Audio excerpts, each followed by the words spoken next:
Hi, friends. Welcome to Chiki Media. How large might we at any point scale these Goliath sunlight-based projects? Could we at any point over the whole desert with sun-powered plants? What'll occur assuming that we cover the Sahara Desert with sunlight energy-based plants? Could the worldwide power at any point request be met exclusively with sunlight-based energy? Companions, talking everything being equal. To meet the worldwide power prerequisites, we won't have to cover the Sahara Desert with sunlight-based chargers. Such a lot of sun-oriented energy arrives at the Earth that it's unfathomable. Consistently, 173,000 land watts of solar energy arrive at the Earth. This is over multiple times the worldwide power prerequisite. It is assessed that the daylight arriving at the Earth in 90 minutes can meet the yearly worldwide energy utilization. It implies that regardless of whether sunlight-powered energy is introduced in a generally more modest region, it can meet worldwide necessities. How little could the region at any point be? What amount of the land should be covered with solar energy-based plants? It was assessed by Nadine May in her exploration proposal in 2005. That's what she said, assuming you focus on North Africa, in the little region portrayed by the red square. By introducing sunlight-powered panels here, the power prerequisites of Europe can be met in a somewhat bigger square, with sides of 254 kilometers. Sunlight-based chargers introduced here would be sufficient to meet the worldwide power necessities. Isn't it amazing? However, this gauge isn't a piece obsolete. It was finished in 2005. From that point forward, worldwide interest has risen significantly. The fact that it looks like this makes a prevalent and more sensible gauge distributed. You can find it on the landartgenerator.org site. Here, it is expected that the efficiency of the sunlight-powered chargers would be at 20%. In this gauge, the solar plants aren't introduced in just a single piece of the Earth. You can see numerous squares in different regions of the planet. They have been genuinely disseminated, asserting that assuming sun-oriented power plants are introduced in these squares, the worldwide prerequisites can be met. Be that as it may, the primary concern is we'd require around 500,000 km2 of land. We'll need to introduce sunlight-based chargers around here to fulfill worldwide energy needs. In the 500,000 km2 gauges, there are a few intriguing correlations. The complete area of expressways in America is 94,000 km2. It is around 20% of the 500,000 km2 required. America represents 20% of worldwide energy utilization. It implies that the assets spent by America to lay the streets for the vehicles, assuming sunlight-based panels are introduced in a space of equivalent size, America's power requests can be met exclusively by sun-oriented energy. There's a fascinating examination including the greens. The size of an ordinary green is 1 km2. There are around 40,000 greens all over the planet. So on the off chance that sunlight-based ranches are set up rather than the greens, it'll represent 10% of land prerequisite. This plan sounds awesome. Yet, assuming it is so great, for what reason aren't states across the world executing it? Problems since companions. When we consider it, a lot more issues crop up. Number 1 is international relations. First and foremost, assuming sunlight-based energy plants are introduced in the nations in the Sahara Desert, different nations should be reliant upon them. These nations will acquire enormous power. No other nation will need that. What's more, at any rate, history is brimming with wars battled for energy like oil. Like how oil is delivered exclusively in a couple of nations. If the equivalent occurs with sun-based energy too, similar issues will be made in the future. Number 2. Then the subsequent issue will circulate the energy. Assuming we constructed tremendous sun-based influence plants in the Sahara Desert, or numerous spots across the world, taking power to all aspects of the world would require a truckload of cash and power, and it will make a ton of waste as well. Believe it or not, when power is communicated starting with one spot, then on to the next, there are a few undeniable misfortunes in the transmission. Number 3. The third issue will be upkeep. Who will keep up with these sunlight-based panels? They require ordinary cleaning, particularly on the off chance that they are introduced in a desert with continuous dust storms. When the sand gathers on the sunlight-powered plants, they don't function too. Number 4. After this, the following most serious issue would be the existence cycle. When introduced, solar panels won't keep creating power till endlessness. Solar panels have a life expectancy. It is regularly something like 25 years. We will get power energy for quite some time before supplanting them. A lot of assets will be spent on it. Solutions. There are countless issues here. However, are there any answers to these issues? There to be sure is an answer. Maybe the greatest arrangement that we can see is to quit envisioning the colossal sun-based power plants and begin envisioning sun-oriented energy on a singular level. The greater part of the issues that we experience at a major scale is unessential on a singular level. If individuals begin introducing sun-powered chargers in their homes, international affairs won't be an issue. Upkeep will be simple at a singular level. The sun-powered plants organization will give upkeep.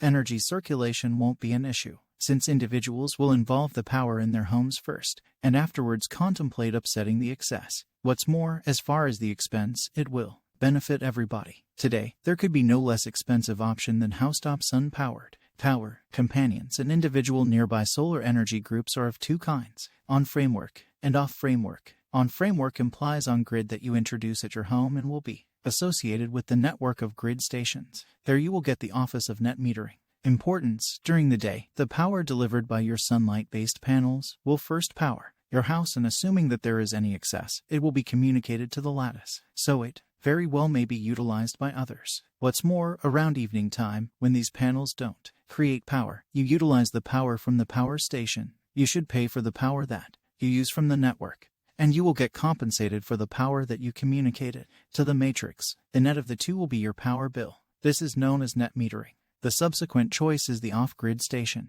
It implies that you don't associate your nearby power station with the matrix. All things being equal, it is associated with a battery when there's no sun-based energy around evening time. The energy put away in the battery will be utilized to meet the power prerequisites around evening time. The issue here is that the expense of the batteries is much of the time extremely high. That is the reason an on-network planetary group is more beneficial. What's more, as I told you, the typical life pattern of a solar panel is 25 years. According to the point of view of an individual, it is a one-time speculation with the profits traversing for the following 25 years as free power. What's more, ultimately, there will be a make-back of the initial investment point for the speculation that can be somewhere near 3-5 years. For the first 3-5 years you want to contribute, and afterwards, you'll begin getting the return, and from the 5th year to the 25th you get pure profit. So allow me to show you the opposite side of this. Sun-based energy isn't some enchanted that can take care of all issues. There are a few disadvantages and inadequacies.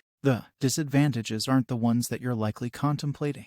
The greatest weakness of sun-powered energy that individuals consider is the point at which it's overcast, or throughout the colder time of year. Individuals imagine that the sun-based energy wouldn't function also. This is a legend. That's what you'd see if, throughout the mid-year, 6 units for every kW each day are delivered. It is 3 units for each kW each day in the rainstorm, and 4 units for each kW each day in winter. However, there is a slight contrast. It isn't significant, since the idea of photovoltaic relies upon light. However long there is sufficient light around it, independent of any downpour or cloud, it'll continue to work. Therefore, in numerous virus places, you will in any case see sunlight-powered panels. In northern European nations, many houses have sun-powered panels even though it is freezing there, since for however long there's light, they'll work. So if this wasn't a burden, what's going on here? To begin with, the fossil fuel byproducts. This is because a large portion of the sun-oriented cells is made of silicone, semiconductors, and glass. Furthermore, metals like silver, copper, indium, and palladium are utilized. These materials should be separated to make the sunlight-based chargers.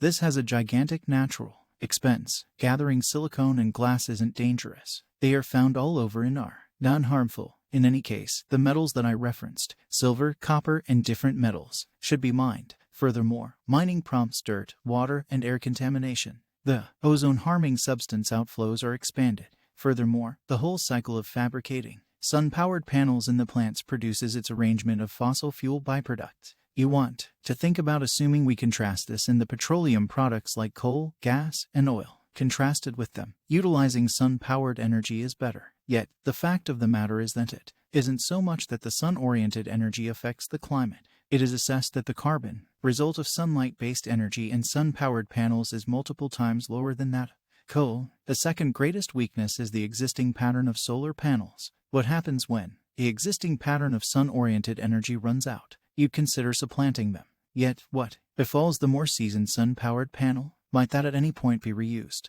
Today, it isn't financially profitable to reuse the sunlight-based panel. Indeed, presently, we haven't expected to reuse sun-powered panels much, since the solar panels introduced during the 1970s are as yet working. Their efficiency has dropped 50 years after the fact. However, they can in any case be utilized. In any case, there will be a point from here on out when a great deal of sunlight panels should be supplanted. These are a couple of the things we'll be circumspect towards later on. However, the eventual fate of sunlight-based energy is exceptionally splendid. Every year, the expense of delivering sunlight-powered chargers is going down. New advancements and developments are seen. The efficiency of sunlight-powered panels is expanding. Individuals are thinking of additional imaginative ways of creating sunlight-based energy, not just ashore or in that frame of mind on water bodies. You can find floating sun-oriented power plants in Kerala. Such sunlight-powered chargers are utilized in the Maldives too, to control vacationer resorts. These have been presented in the vehicle area also. Maybe having solar panels on vehicles may not appear to be as intriguing to you, yet boats and planes with sunlight-based chargers are likewise being tried. The SUN-21 sun-based boat holds the Guinness World Record to cross the Atlantic Sea in the briefest term utilizing just sun-powered energy. Sun-powered motivation. 2 is a plane with 17,000 sun-oriented cells on its wings. This plane flew 40 kilometers with no fuel. Going into the future with these imaginative thoughts, considerably more advanced thoughts are being talked about, like introducing sun-powered panels in space. In reality, a pleasant truth, this could appear to be astounding for you. The first utilization of sun-powered energy was in rockets. The space apparatus Vanguard I was sent off during the 1950s with the first artificial satellite with sunlight-based chargers on it.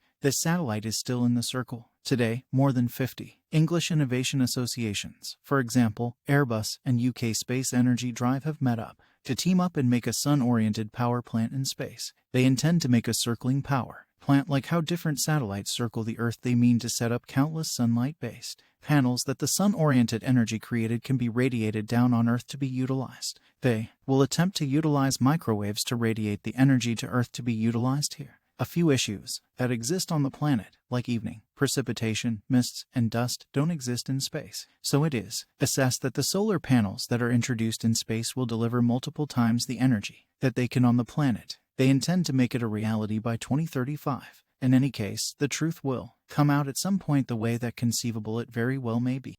Like this video and subscribe to the channel. Also follow us at Facebook. The account's links are in the description.